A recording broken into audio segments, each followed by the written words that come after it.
Good morning, dear students. Yesterday I had taught you about cotton fibers. Today we are going to learn about jute fibers. Jute is the natural plant fiber and it is one of the cheapest natural fiber. It is more cheaper than the cotton fiber.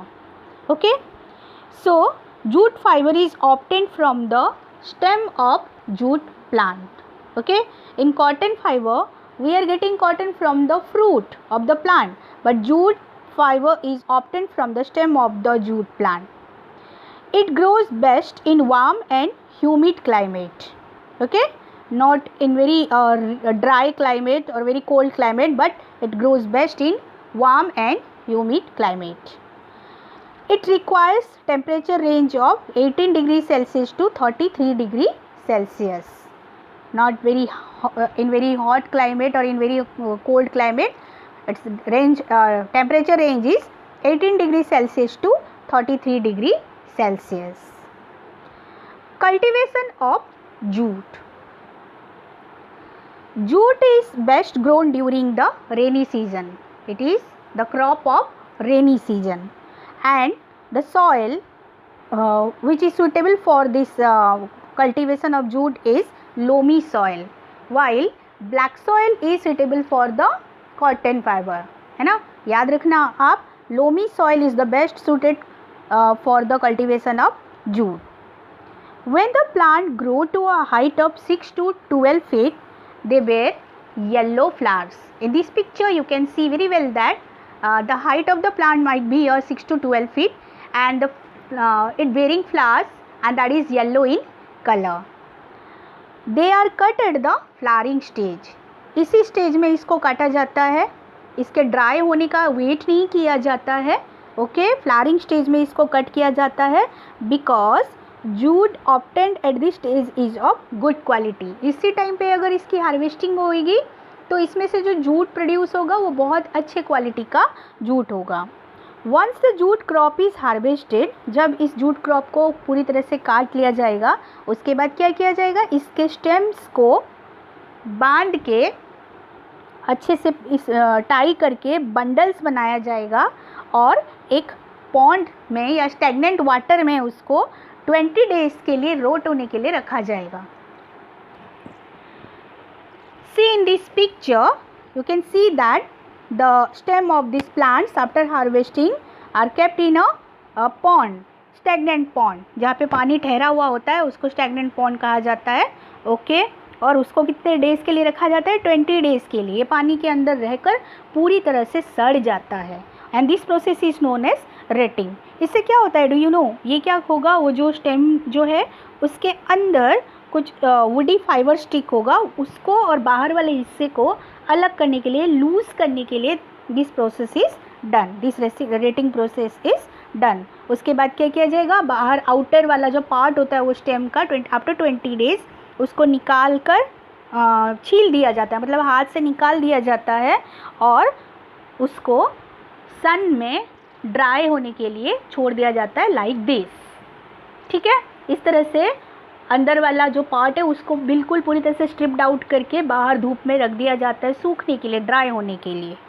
ठीक है, then the fibres are tied together. इन fibres सूखने के बाद, अच्छे से dry होने के बाद इनको टाई किया जाता है and then send to the mills where they are spun and woven into the textile.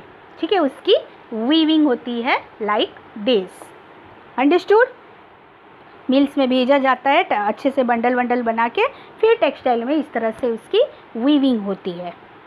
तो students, jute is cultivated in Bangladesh, Myanmar, China, Thailand and in India. And in India also some states they are very good producer of jute like Odisha, Bihar, Andhra Pradesh and West Bengal. So in this way jute is cultivated. What are the uses of jute? Jute fiber, I told you, it is the cheapest fiber. ज़्यादा से ज़्यादा use होता है because ये बहुत सस्ता होता है. और jute is the second important natural fibre after cotton. ठीक है, ये important natural fibre, second important natural fibre after cotton है, and but this is more cheaper than cotton. For various purpose we use jute, like it is used in making sacks. बोरे बनाने के लिए sac होता है ना, बोरियाँ, वो बनाने के लिए, कर्टेन्स, हैंड बैग्स, कारपेट्स, ये सब बनाने के लिए जूट यूज होता है. Jute fibre is use. Even it is use in making fancy jute beads, table mats, baskets, jewellery.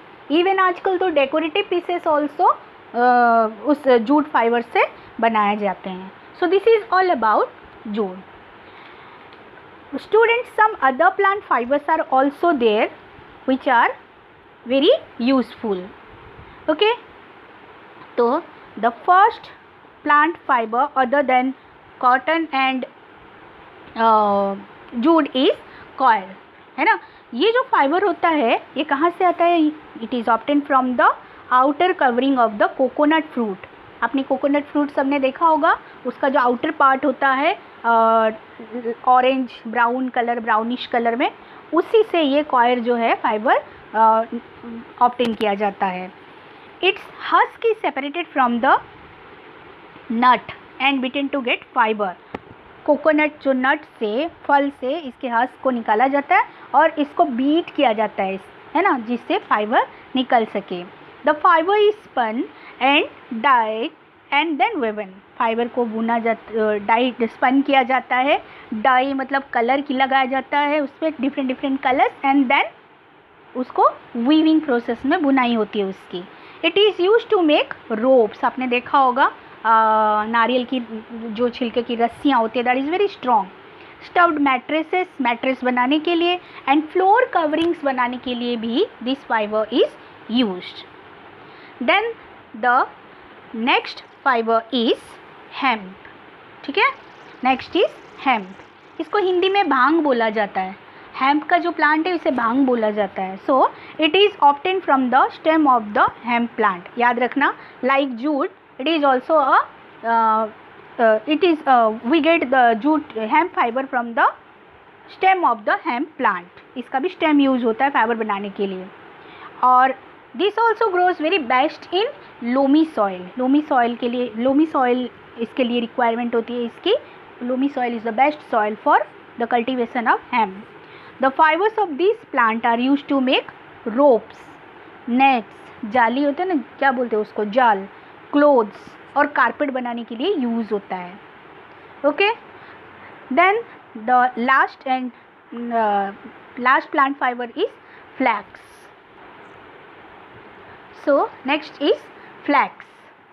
Flex को हिंदी में सन कहा जाता है.